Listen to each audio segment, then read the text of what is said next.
Hello and welcome to Redmen TV. It's the Uncensored match build-up show. Liverpool contesting for the first piece of silverware of the season. Get in! The Asia Trophy is within touching distance. It's prestigious, isn't it? It's been going like 40 years. It's not been going 40 years at all, but 14 I think was what... Oh. Yeah. I should have listened more closely to the highlights. It was close, 14, you know what I mean? I said 14? Yeah, absolutely, yeah. Should have been paying more attention. Of course he said 14, what's wrong with you? Yeah, Liverpool versus Leicester, Chris. Kind of very similar to the Crystal Palace build-up in some regards, that this is another test for Liverpool. I mean, these all are tests, but what we said about this competition going into it was very much these are the type of teams that Liverpool have a little bit of a struggle against. And in that regard, I'm kind of glad we're playing Leicester, not West Brom, because Leicester are just weird. They just have this habit of periodic, they just snot us every now and again. And I would like to get back to get to a world, maybe for the first time, where Leicester know their fucking role, and we get this sorted before the season even starts. Yeah, I think so. I think we've had a few different types of teams that we've come up against, and we do fairly well against West Brom. We especially did well against them last season. So to come up against the Leicester side, who even when we've beat them, we've struggled against them in games because of the pace out wide and the pace over the top, and a completely different test to Crystal Palace, who had the big man up front in Christian Benteke. We dealt with that pretty well.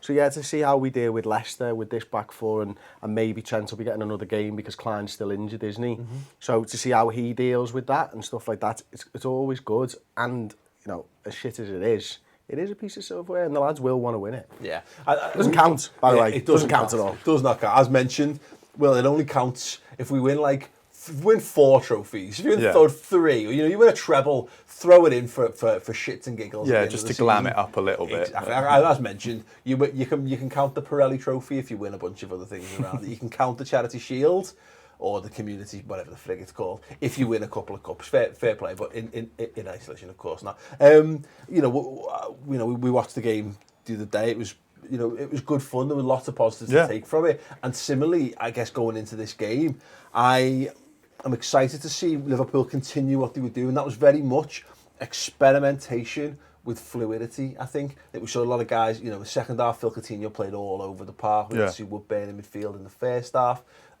More of the same, I guess. Well, yeah, and I think that's where we benefit from playing against Premier League teams, because we talked about how Palace were we said they were maybe overdoing it a bit by being too competitive and sitting back a lot against us. Yeah. But at the end of the day, that's going to benefit us, because that happens an awful lot during the season. And we saw last season that Liverpool a lot of the time don't know how to deal with that. So it helps playing Premier League teams in pre-season. And I think that is why Klopp's doing all this experimentation, because he's trying to work out now, rather than during the season, how to break down teams when they sit back and they park the bus. So hopefully we'll see more of that experimentation in this game. Yeah, I think this is the thing, isn't it, Ross? I will see a different team start this game again. I'd imagine. I think we'll start to see it settle down once we get to Munich. I think is more likely. But right now, again, I didn't think there were this many combinations of Liverpool team. But again, this is, for me anyway, this is what part of the excitement is that, against Wigan, we sort of start with 3 centre-forwards. Well, we sort of start the second half with 3 centre-forwards. In the game midweek, we saw us play a game, Woodburn playing in midfield again, which is great to see this kind of thing. I think by and large, Salah's almost the only one who's not likely to move. But we could see, you could start Solanke for this game, for example. You could see Sturridge play out wide again. We haven't really seen Origi played properly through the middle as such yet. There's so many options. Yeah, we were just talking about this upstairs. Actually, it's nice to have that versatility in formations and choice of people for a change. Yeah. I think you got towards the end of last season, it was like, who'd you pick? Because you had little options. Yeah. And now it's like, oh, well, who'd you start? Because, like say you can have Solanke up front, or if not, like Sturridge is on fire so far. Touch wood, he doesn't get injured. Like, oh, Ross. No. Ross. But yeah, that's just makes it more exciting for pre-season. And everyone's competing. And I think Origi did an interview, and like he said, he's up for the challenge and he wants to get his place. I think that's really exciting for fans to know that everyone's up for it. With Solanke coming in, he could easily have gone, put his nose up a bit and gone, oh, fuck this, can't be arsed anymore. But he's like, oh no, everyone's up for it. Well, exactly that. I mean, this is the way we're in now. I don't think it showed up on the highlights, but like Sturridge's face when Solanke's goal goes in, sits on the bench and seems thinking, well done. What? Yeah, there was a little clap from Sturridge. Well done. But this is the thing, you know, like Origi got a goal and an assist in the game. Sturridge yet to get off the mark in pre-season, but you'd almost bank him to get a goal in this game off the back of that, because everyone else around him's doing he's looked sharp. But again, like I say, I think this is what we've got. It's competition, isn't it? Liverpool have lacked desperate, and it's not even like we've added too much to this squad, but it is that nature of the younger players are just a season more mature, which means they can offer more competition on the pitch, and then just again a couple of more in the attacking places. The thing is, it is going to get better as well, because you've got Danny Ings coming back as well. So not only are they focusing on trying to beat each other for this place in the side, but they'll also be looking over the shoulder thinking this is only going to get harder. So I need to get a step up the ladder now. Yeah. Mane to come back in. Yeah, Mane to come back as well. So it's healthy competition. That's what you want at a football club. Too often we've seen, as Ross mentioned, the same players playing the same way, and when one moves out, we move parts to fill in these gaps, and everything else suffers because of it. Whereas what we seem to be seeing now is Klopp's building it into them that they can play a couple of positions right from pre-season, such that if someone goes down, well, it's okay because he can move there. We know he can play there, or he can play there and we'll drop somebody else in. That's what you've got to do. You've got to plan for pre-season. You don't just plan for the first few games, you plan for your entire season. You build your fitness up for your entire season and your tactics and your formations and all that stuff. And I think you get a measure of the players there as well, because I think it was tough last year, because I thought we had really healthy competition, relatively speaking, within the squad for the first couple of months, because you could see that in like the League Cup games. Like you saw players desperate to prove themselves in them and then maybe to try and get a little sniff. Now, because of the way the season panned out, by the time we got to kind of January or whatever, I think a few players started to get a sense that they're not going to get a look in, etc. But right here and now, you'd almost look at the players and go, if you don't see that hunger now, then, well, it wouldn't shock me to see anyone who isn't showing that hunger getting fucked off before the transfer window closes. I think you're right, Paul. I think it has to be like that, because Klopp will have seen, as you mentioned, that, you know, people, their heads dropped in January, and then at what point does he then trust them to go back in? You can't. So they need to put themselves in a position where Klopp's thinking about them for the entire season right now. Yeah, completely. Well, you've had a little bit of a look at Leicester in the build to this. Any ideas or thoughts on what we might see from them? I know Vardy came on in the second half. Yeah, I mean, I had a look at the squad that they've taken to Hong Kong, and pretty much all of the big names, I suppose you can call them, like say Vardy and Mahrez and Schmeichel and Morgan have travelled, apart from Robert Huth. Yeah. He's got an injury, so that should hopefully stand us in good stead if they're missing at least. Stamped on. Yeah, which given the state of the turf as well in Hong Kong, will do us the world of good. But yeah, they've brought a decent squad, and they seem to be following the same sort of pattern that we were, of having a first 11 in the first half and then the second half eventually about 10 minutes in after you've got past all the substitution rules. I like the fact that so the substitution rules to clear up is obviously, I think it's banks of 4, isn't it? You're allowed to make. Like Leicester got around it by making substitutions before half time, like a minute before half time. Jurgen not having any of that. Made sure this guy's got the first half and then just basically ruined the first 6 minutes of the second half by making them all en masse then. If it was down to you on Leicester, what you think? Do you think that they would put a best foot forward kind of thing for this? You might see Mahrez and Vardy start. I think they'll do something along those lines, simply because I think with the whole stuff about Mahrez's future, they probably want to get him playing with the best players around Leicester, because that'll probably just give his mood a little bit of a boost if he sees that he's got some maybe quality players around him, some options in front of him as well. But yeah, it's kind of hard to call, because obviously they're going to be doing the same thing as Liverpool. They're going to be doing a lot of experimentation. Yeah. So like, we don't know exactly what Liverpool are going to do with their lineup, because we know that they're going to try different things during the match. So Leicester could surprise us. I don't think we're going to get blown away, but it'll be interesting to see how they play. I've got a sneaky suspicion that they will take this slightly more seriously. I'm not saying Liverpool won't take it seriously, because you could actually see that Palace game was the first of the pre-season games where Jurgen's been up. And he's talking now. There's moments where he's like laughing in Salah's ear and giving him a little hug on the touchline. But there's other moments where he's screaming at people, and we've seen in the previous games he's just basically sat down, had a drink, and watched it unfold prior to that point. So I imagine again, you can see it as we've gone along, the importance of these is starting to ramp up a touch. So it wouldn't shock you to see him saying, "No, go out there and kill these guys," basically. Yeah, I think it was a clip of Lovren. He was proper bollocking. I think he did it twice actually. But like you said, that compares to the first two games. He literally, I don't know, he got out of his seat, did he? But he's going to demand more and more. She's shouting, "Their choice, their choice, Dejan, their choice. Remember." And he's going, Possibly. "I don't want to be their choice. Book up your ideas, Dejan, but you're fucking their choice, mate." But I expect them to ramp it up again. This is only Leicester's second game as well, so I think they might have a slight advantage on fitness and stuff as well. And I fully expect us to do two half and halves, given the weather conditions and stuff. You can see that again, can't you? I'd be interested, Chris.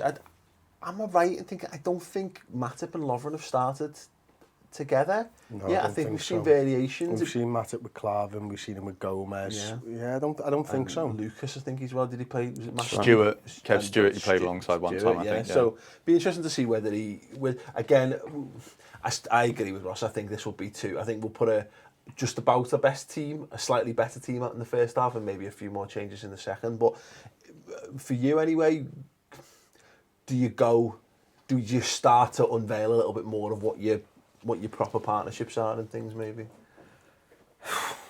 Honestly, I have no idea. I mean, if it was me, I would. I'd like to work on those relationships that you work on week in, week out. You know, but that's the way that I would do it. Jurgen Klopp's an actual football manager, and he knows what he's doing. So, you know, it might be that he plays different combinations because at some point during the season he might need that. You know, you do it my way, and you end up with Joe Gomez playing with Matip when they've never played before. Yeah. And that's stupid, actually. Well, what was interesting about the way they lined up in the last game was Gomez being on the right side of the defence. It's the first time we've seen Matip move to the left side. And I'll pose you this question because we talked about it in the final word. Is there a potential there that we're seeing a glimpse of? Yeah, probably just in terms of trying different things out, but given it's the first time we've moved Matip over, could we see could it signal a change of tact in regards to the transfers maybe? Because Virgil van Dijk's considered the left side, and when we were moving on from something, Matip's very much the first choice centre half. Is this as much about training Matip to do something differently for us? It could very well be, or you might get into a situation where you think, actually, you know what, if we take an injury as is now, the natural thing that we saw from last season is the left guy who'd come in would maybe be Klavan, and the right guy who come in, who would that be? You know, so it would have been Lucas probably last season, wouldn't it?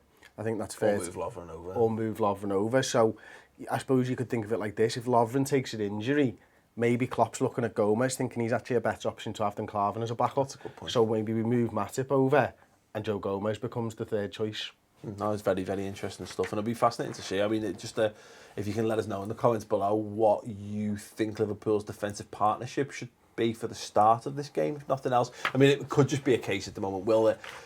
Lovren and Matip are very much our two best centre halves, so he wants to experiment, get them playing with other guys, but also to maintain a degree of quality, I guess, in both halves. In both halves, yeah, and I think it helps to give maybe the players who aren't going to be first choice, like Gomez and Klavan, it helps to give them experience playing alongside the first choice centre-backs for Liverpool. Yeah. Because if Joe Gomez or Ranier Klavan come into the starting 11 next season, they're more likely going to be playing alongside Matip and Lovren rather than playing alongside each other. No, that's a great point. Because they're the ones who'll be hopping in. As much as my old school tactic on Chapman was to properly partner up before centre halves, and if one got injured, I'd take the other. Ruthless I was, won everything on a very, very simple game 20 years ago. I suppose it'll make sense as well if we do partner Klavan and Gomez, say in the cup games. If we are looking to totally change the 11 as Klopp has done in the past, then he'll probably look to have them as centre-back partners. It is interesting about the Matip thing moving over to the left as well. I'm wondering whether that might be because he wants to settle Dejan Lovren down a little bit, because correct me if I'm wrong here, but Dejan Lovren, is he a right-sided centre-back? Well, he's right-footed, isn't he? But it seems as though left side is his best. Yeah, he played left side for Southampton. All right, so I was just wondering whether that was to see whether he played better on the right, because obviously Dejan Lovren is a good defender, but he does occasionally have those moments where he loses his He head. did manage to get larger through a game against Crystal Palace without making a massive tit of himself, Yeah. though, which is very much a... That might have been improvement. that might have been from Jurgen Klopp just being in his ear the whole game, I suppose. But yeah, absolutely. Cool. Dom Solanke, Ross, the kid just impresses each time he takes the pitch for Liverpool at the moment. Yeah, I expect him to get some more game time as well, and hopefully another goal. We said we were impressed with him yesterday. Having that person, it's just got the ability to just have a digger goal, which was something that we have lacked. Yeah. I know Sturridge tries it a couple of times and that, but to have an extra option up top. But there's a difference between trying it and scoring it, and trying it and not scoring it, isn't there? Ultimately, when you're centre forward. I know it's early days and it's only friendlies, but it's really encouraging to see him so far, I think. It's funny, I was thinking this, Chris, about like centre forwards that for like, so we come to the conclusion with like Firmino, like maybe I don't think he really gives a fuck in pre-season games. He knows his position's fine, so he's just going to make sure he's fit to start the season as much as anything else. And how for someone like we're saying, like it's good for Solanke to get off the mark, it's good for Woodburn to get off the mark because these things are important. And I'm looking at like a Daniel Sturridge and thinking, kind of doesn't matter if he scores or not because you know what he can bring. But is that right? No, I disagree actually. I think Sturridge went a long period of last season without getting a Premier League goal, didn't he? And I think that weighed on his mind, and it pissed him off as the season went on because people started to talk about it and started to question his commitment to the club and whether he'd be at the club in the future and this season and stuff. So I think Sturridge does care. I think he cares more than anyone. He wants to be the number one guy, and he can only go out there and become that if he starts scoring goals. And right now, they're pre-season games, which means he has to score goals in pre-season games. Yeah. And that's it. And for me, on Dom Solanke, you see those strikers sometimes over the years who they don't necessarily hit the ball dead hard, they don't necessarily look amazing, but they always find the bottom corners. Yeah. And Solanke looks like one of those guys who, it doesn't matter where he is on the pitch, he knows where the goal is, and he knows how to put the ball in the goal in any way, shape or form. Like, so the goal he got against Palace, he has a little bit of space off Origi, doesn't he? He just fires it into the bottom corner. It's not the best shot in the world, but it takes the keeper a little bit off guard, quick shot, goal, and he looks like one of those strikers. We were kind of surmising, like it's almost like he looked at Grujic and gone, what harm is there of me just getting a dig off? We saw that in the under-20 World Cup, whatever, the goals he scored were not worldies. They're often just a case of, stick it, sounds daft, stick it between the two fucking white things and hope that it goes in, you know what I mean? And as a centre forward, ultimately, as you say, you miss 100% of the shots you don't take or whatever. And he seems to back himself, which good. He doesn't look timid, does he? No, and he shouldn't be. Look, he's played for two of the big clubs in England at the moment, and Chelsea wanted him. We managed to snare him, and he feels that he can get a position in this side, and if he keeps scoring goals, he will do. Yeah. What I like as well, coming out the back of the game, the last game, Will, was Jurgen Klopp talking about Ben Woodburn and saying, like, I don't know what his best position is, but I just want to get him on the pitch, just want to get him playing football. And I think there was a talk of him, he's playing in midfield. He's going to learn a damn sight more playing attacking midfield than he will playing on the wing because the amount of quality required to play in those positions and the amount of the game that happens that you're central to, that's only going to help his development. Well, yeah, that's what we were saying is in attacking midfield, he gets on the ball a lot more.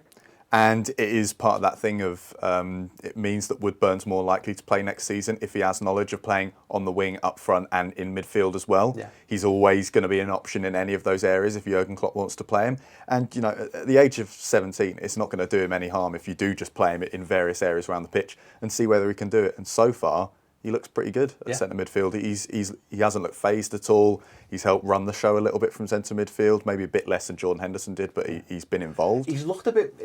We saw Coutinho playing that role and took over from that a bit more in the second half, and you see the difference between Coutinho, because Phil Coutinho is borderline world class, isn't he? But I think he was doing a really good mini Coutinho style impression. As you say, he's getting on the ball, he's looking to make things happen, he's comfortable in possession.